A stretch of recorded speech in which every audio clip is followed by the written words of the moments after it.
সবাই তো পণ্ডিত ব্যক্তিরা রয়েছেন, নতুন করে বলার কিছু নেই। তবুও আমি যতটা বুঝেছি একটু সময় নিয়ে একটু চর্বিত চর্বণ করবেন। তো গৌতম বুদ্ধ এক জায়গায় বলেছেন, এভরিথিং ইজ চেঞ্জিং, মানে এটাই সত্য, মানে এটা স্থায়ী আছে, অন্য কিছু স্থায়ী আর কিছু নেই। মানে সবসময় যে পরিবর্তন হচ্ছে এটাই হচ্ছে সত্য, মানে একদম স্থায়ীভাবে আমরা অ্যাটাচমেন্ট, একটু আগে বক্তা বলেছেন যে কোনো কিছুর প্রতি একদম অ্যাটাচমেন্ট, এটা কিন্তু ঠিক নয়। তো এভরিথিং ইজ চেঞ্জিং। তো আমরা মনে করি বাহাই বিলিভ যে মাঝে মাঝে ঈশ্বরীয় অবতার আসেন মানব জাতিকে রাস্তা দেখিয়ে দেওয়ার জন্য, ঠিক যেরকম Zoroaster, Moses, Jesus Christ, Gautam Buddha, হযরত মুহাম্মদ এবং ফাইনালি বাহাউল্লাহ এসেছেন, যে বলেছেন যে ঈশ্বরীয় অবতার আসেন এই যে মানব জাতিকে পথ দেখানোর জন্য। এটা হয় কি, যেমন ধরেন একটা গাছ অনেকদিন আছে, এটা গাছটা পাতা টাতা সেই গাছটা থেকে ফল আসে, আবার নতুন গাছ আসে, একই ফল নিয়ে আবার উৎপাদন করে, কিন্তু নতুনভাবে গাছটা তো আর দীর্ঘদিন ওইরকমভাবে আর আপনাকে ফল দিতে পারে না। আর একটা কি হয়, এটা খুব স্বাভাবিক, আশা করি বৌদ্ধ ধর্মের প্রতিনিধি আছেন না, গৌতম বুদ্ধ নিজেই কিন্তু আর হীনযান মহাযান, এটা গৌতম বুদ্ধ জীবিত থাকতে তো হয়, তো পরবর্তী সময়ে এগুলো হয়ে যায়। তো এরকম আমরা সব ধর্মে দেখছি এক্সপ্লেনেশন কি হয়, মাঝে মাঝে চেঞ্জ হয়ে যায়। এই জন্য সবাই সবার মতো করে, এখন ঈশ্বরের জ্ঞানটা তো মানে মহাসমুদ্রের মতো, তো যে যতটুকু আমরা বুঝেছি ততটুকু ব্যাখ্যা করি। এখন নতুন করে বারবার করে অবতার যখন আসে, আবার নতুন করে মানব জাতিকে পথ দেখানোর জন্য আসে। তো গৌতম বুদ্ধ কিন্তু বলেছেন যে আমি প্রথম বুদ্ধ, আমি শেষ বুদ্ধ, এরকম না, এরকম আবার আসবেন সময় অন্তরে আবার আসবেন। তাহলে গৌতম বুদ্ধ যে একটা জায়গায় বলেছেন, যে অনেক কথাই বলেছেন যেটা আমি ইন্টারেস্টিংলি বলতে চাই, যে সৎ জ্ঞান, সৎ চিন্তা, এগুলো ডিটাচমেন্ট, এগুলো কথা বলেছেন। এখন সৎ জ্ঞান, সৎ চিন্তা এগুলো করতে হবে, মরাল এডুকেশন এটা আমাদের খুব দরকার। এখন কি হয়, আমরা আমাদের বাচ্চাদের এই ছোটবেলায় নৈতিক শিক্ষার জ্ঞানটা আমরা আমাদের ছোটবেলায় দিতে হবে।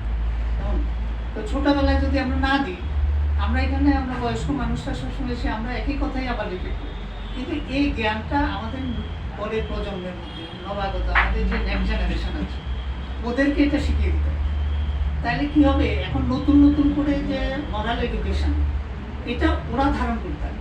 এখন আমরা ধর্মটাকে বাচ্চাদের মধ্যে ঠিক মতো পৌঁছাতে পারি না বলে ওরা দেখবেন মানে এই ধর্মটাকে অ্যাকসেপ্ট করে।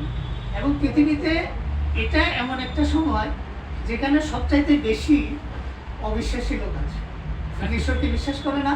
পৃথিবীর একদম হাইয়েস্ট পিরিয়ড আছে এখন পৃথিবীতে 800 কোটি মানুষ আছে, এখনই ম্যাক্সিমাম মানুষ আছে যারা ঈশ্বরকে বিশ্বাস করে। মানে আমরা বাচ্চাদের কাছে ঠিক মতো পৌঁছাতে পারিনি গল্পটা। তো এখন কি হয়েছে, অতীতে একরকম ছিল, ধর্ম সবসময় প্রগতিশীল হতে লাগে। যেমন এখন বলা হয়েছে যে আপনার এই ধর্ম এবং রিলিজিয়ান হাত ধরে ধরে চলতে হবে, নাহলে পুরানো কনসেপ্ট যদি থাকে তাহলে লোকে এটা বিশ্বাস করবে না। এখন ধর্ম যদি ধর্মের পথে চলে, বিজ্ঞান যদি বিজ্ঞানের পথে চলে, তাহলে সমাজের প্রগতি কিন্তু হবে না। এখন নতুন নতুন সায়েন্টিফিক আবিষ্কার, এটা কি হয়, মানুষ ক্রমাগত কি হচ্ছে, মানে পরিপক্ক হচ্ছে, মেচুরিটির দিকে যাচ্ছে। আজ থেকে 500 বছর আগে, 1000 বছর আগে মানুষ এতটা মেচুর ছিল না, এখন by the passage of time মানুষ মেচুর হচ্ছে। এখন যে নতুন নতুন আবিষ্কার, এই আবিষ্কারটাকে মানব সমাজে কাজে লাগানোর জন্য সেই জিনিসটা ধর্ম মানুষকে শেখাবে, মানে হাউ টু ইউটিলাইজ দ্য ডেটার, এই যে পারমাণবিক শক্তি, এটা কীভাবে কাজে লাগানো যায় আজকে বাচ্চাদের মধ্যে, এটা আমাদের শেখাতে হবে। এটা যদি আমরা শেখাতে না পারি, আমরা বয়স্ক মানুষরা যদি শুধু বুঝি এবং জ্ঞানটা যদি আমাদের মধ্যে সীমাবদ্ধ রেখে দিই, তাহলে কী হবে, আমরা পৃথিবীতে যে শান্তি প্রতিষ্ঠা করতে চাইছি এটা আমরা করতে পারবো না। আমরা যে মানে সুপারস্টিশিয়াস বিলিভ দিয়ে যদি আমরা মানে দেখেন, আমরা তো শান্তি প্রতিষ্ঠার জন্য অনেক আগে থেকে চেষ্টা করছি। ধর্মের ইতিহাসটা কত বেশি দিন না, আমরা যদি মানে বিভিন্ন প্রত্নতাত্ত্বিক প্রমাণ বা এভিডেন্স সহ দেখি, তাহলে 10 থেকে 11,000 বছর হবে যে বিভিন্ন ধর্ম পৃথিবীতে এসেছে। কিন্তু প্রশ্ন হচ্ছে যে এই মাত্র কি 10,000 বছর আগে মানুষের প্রাণ ছিল? পৃথিবীতে তো মানুষ আরও অনেক আগে থেকে আছে, এর আগে কি আছে সেরকমভাবে এই সঠিক তথ্য আমাদের জানা নেই। তো বলা হয়ে থাকে 60 লক্ষ বছর আগে থেকে প্রাণের অস্তিত্ব এখানে ছিল।